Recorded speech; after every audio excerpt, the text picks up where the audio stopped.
against that for two reasons. Number one, it's immoral. It's unfair to people who don't get the money, the gift from government. And number two, when government does it, when it picks winners and losers. Now, I was against it in the prior administration.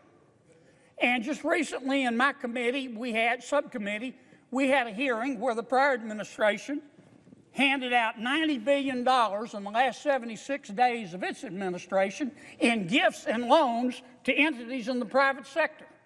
And I raised fresh hell. And now we're about to do it again. $1 billion. Now and that's all it says, $1 billion to be spent, period. Ladies and gentlemen, patriots across this great nation, buckle up, because today we're diving into one of the most important speeches on the Senate floor that the mainstream media will never show you. Once again, Senator John Kennedy from Louisiana proves why he's one of the few left in Washington with a spine made of steel and a heart that still beats red, white, and blue. For over 13 hours, Washington bureaucrats and elected frauds played games with procedural motions that had zero chance of passing. 13 hours of taxpayer-funded political theater. Kennedy said it best. We might as well have all just been standing around sucking on our teeth. That's not just a Louisiana one-liner, folks. That's a dagger straight into the heart of DC's dysfunction. Then boom. He drops Amendment 2772. What's he fighting for? Just some basic common sense. To require congressional approval before handing out $1 billion slush fund under the Defense Production Act. That's it. That's all. Just basic fiscal responsibility. And for this, he gets pushback? From both sides. Are you kidding me? Apparently, expecting accountability for how $1 billion of your money is handed out is too much to ask. Because Washington's new motto is, trust us, we're the government. Here's where Kennedy absolutely nukes the establishment. Louisiana. Mr. President, we've just spent 13 hours doing motions. Does the senator want to call up his amendment? Mr. President, I call up my amendment 2772 and ask that it be reported by number. The clerk will report. The senator from Louisiana, Mr. Kennedy, proposes an amendment number 2772 to amendment number 2360.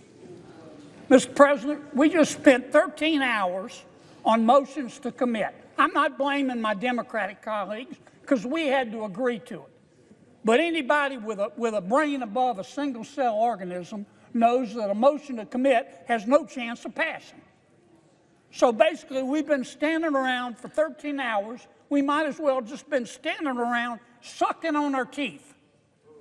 Now, I'd like to ask for order in this chamber. At least we can have that. There'll be order, please.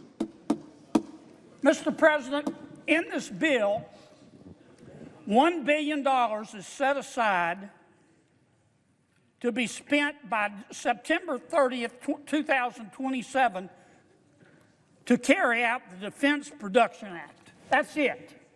That's all there is. Now, I'm not a big fan of government-directed industrialization.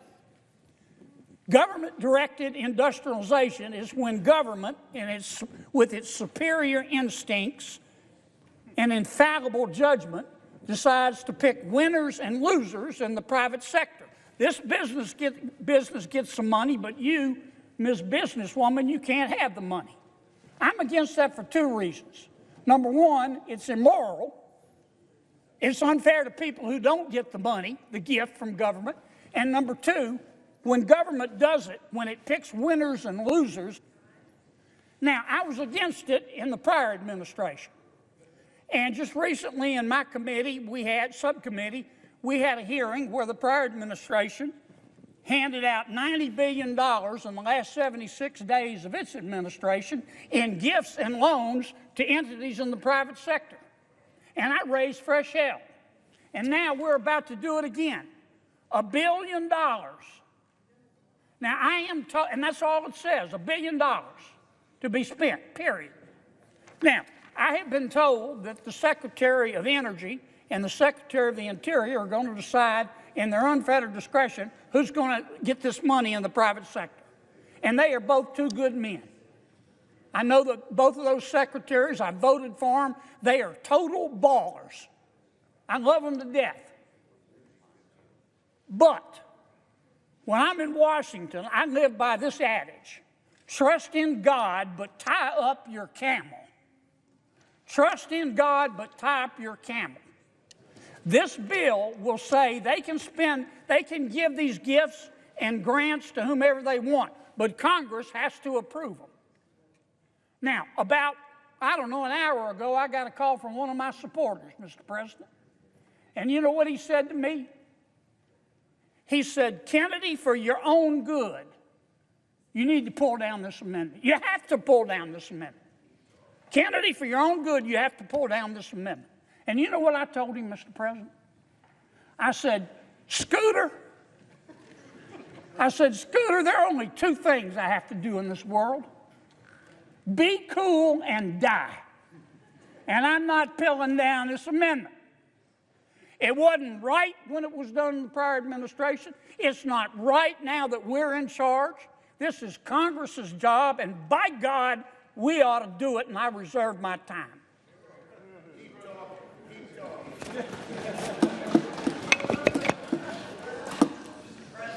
The senator from Vermont. All right. I support the Kennedy Amendment, but not for the reasons my friend from Louisiana does. I think that there should be some flexibility and there should be some governmental policy that helps our industry. And I do agree that the president should have some power. What I do not believe is that the Congress should be powerless. And that's what we have become, ceding our Article I authority to a chief executive, and I don't care whether it's a Republican or Democrat. The most important branch is the Article I branch because we are the closest to the people. And how is it that we have in this bill $1 billion that goes to an executive to be spent in ways we have no input as to how it will be spent? We have no accountability. We have no way to tell the people we represent how this money is being spent and why. Mr. President, I believe that the biggest threat we have to this democracy is the failure of this Congress to assert its authority and accept its responsibility to make the decisions that the Constitution says is our obligation to do, and that starts with the power of the purse. I support the man from Louisiana in his amendment. I yield the floor. Mr. President, how much time do I have? Mr. President, I understand my esteemed colleague and I disagree. Okay. The senator from Louisiana has 30 seconds, and the senator from South Carolina has 4 minutes. Thank you, Scooter. I'm Mr. President. Mr. President, I appreciate my colleague's support. I don't mean any disrespect to anybody. But this town operates on two wrongs don't make it right, but they do make it even. It's time that Congress have a say in how the money's being spent. And this doesn't say the money can't be spent. It just says Congress gets to approve it. Mr. President, I really like my good friend from the great state of Louisiana. And Scooter's cousin Bubba called me recently. And I got to tell you that there's no doubt in my mind that the importance of the Defense Production Act is undeniable.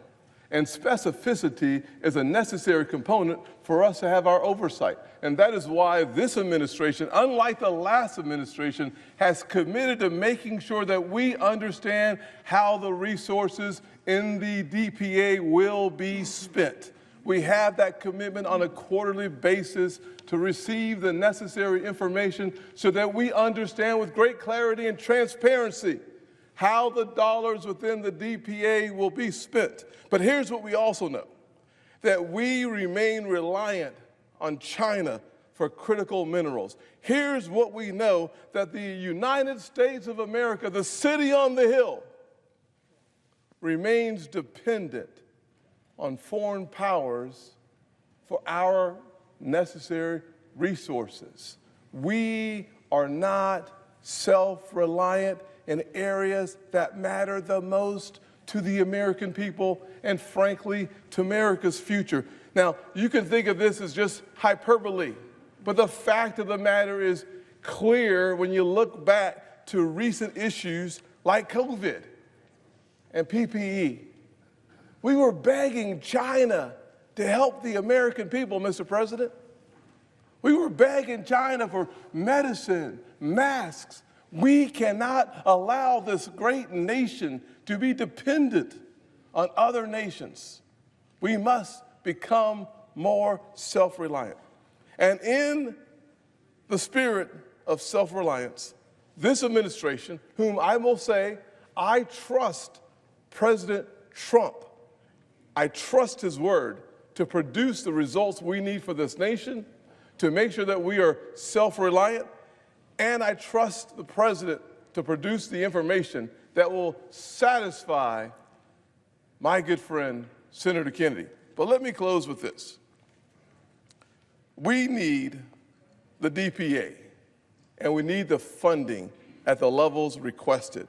We must make sure we always have the resources to produce for ourselves if there's another COVID. In the same way that we use the DPA to build levees and flood walls after Hurricane Katrina, we need to make sure we have the resources in place for natural emergencies. In the same way that the DPA was used to help protect service members who were deployed overseas from IEDs, we need the DPA. So, Mr. President,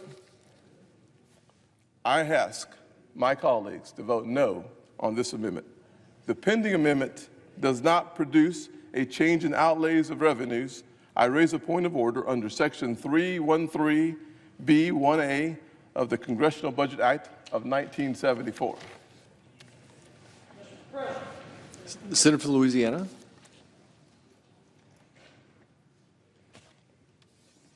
Excuse me, Mr. President. Take your time. Thank you, sir.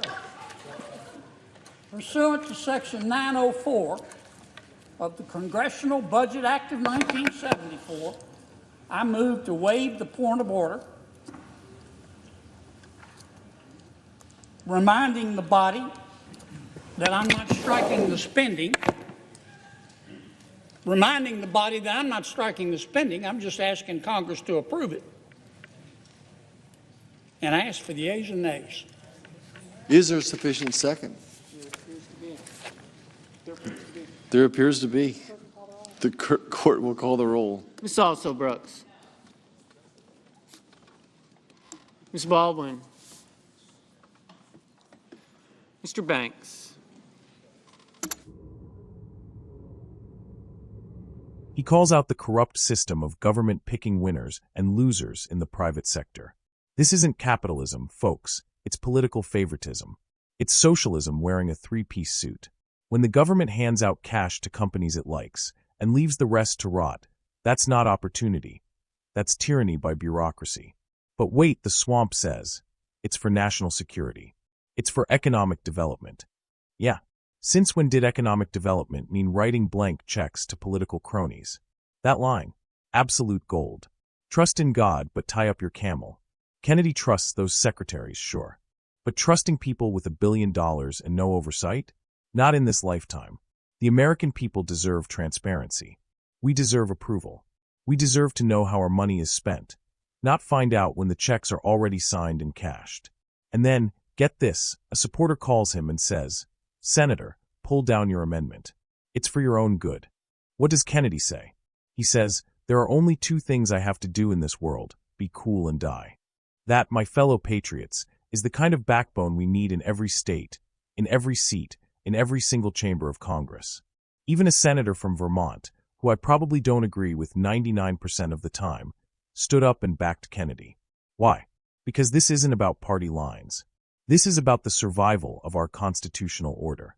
Congress controls the purse. That's Article 1, baby. And when Congress gives up that authority to the executive branch, we aren't a republic anymore. We're just a rubber stamp. Then Senator Tim Scott jumps in with his polished speech. Talks about trusting the administration, about quarterly updates, about the DPA being essential for emergencies. And sure, he's not wrong. We need to be self-reliant, especially on critical minerals. But here's where Kennedy has him beat.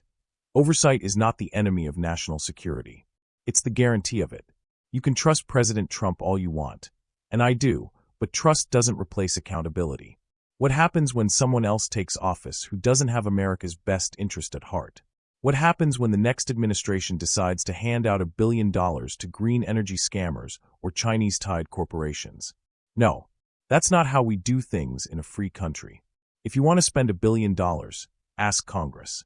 Let the people's representatives vote on it. That's how this country was designed. Senator Kennedy stood up for you.